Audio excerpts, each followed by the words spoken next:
বেণী মাধব, বেণী মাধব, তোমার বাড়ি যাব। বেণী মাধব, তুমি কি আর আমার কথা ভাবো? বেণী মাধব, মোহনবাসী তমাল তরুমূলে বাজিয়েছিলে আমি তখন মালতী স্কুলে। ডেস্কে বসে অঙ্ক করি, ছোট্ট ক্লাস ঘর, বাইরে দিদিমণির পাশে দিদিমণির বর।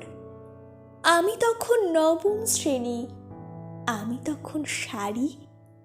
আলাপ হলো বেণী মাধব, সুলেখাদের বাড়ি।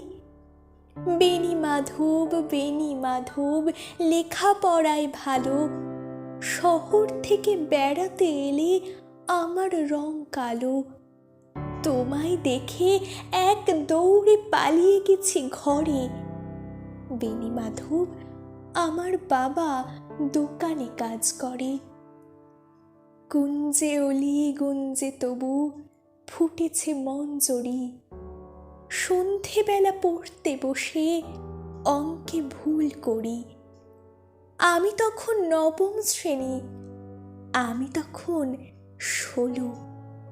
ব্রিজের ধারে বেণী মাধব, লুকিয়ে দেখা হলো।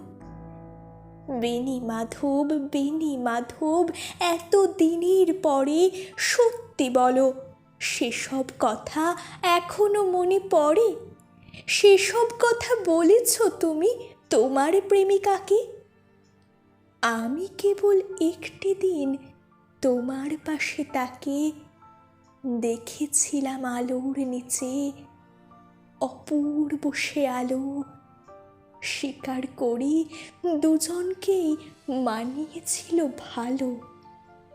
জুড়িয়ে দিল চোখ আমার, পুড়িয়ে দিল চোখ।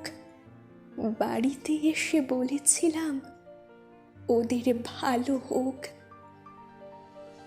রাতে এখন ঘুমোতে যায় একতলার ঘরে, মেঝের উপর বিছানা পাতা, জ্যোৎস্না এসে পড়ে।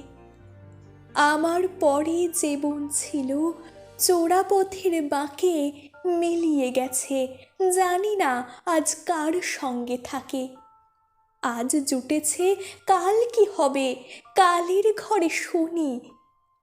আমি এখন এই পাড়ায় সেলাই দিদিমণি। তবু আগুন, বেণী মাধব, আগুন জ্বলে কই। কেমন হবে আমিও যদি নষ্ট মেয়ে হই?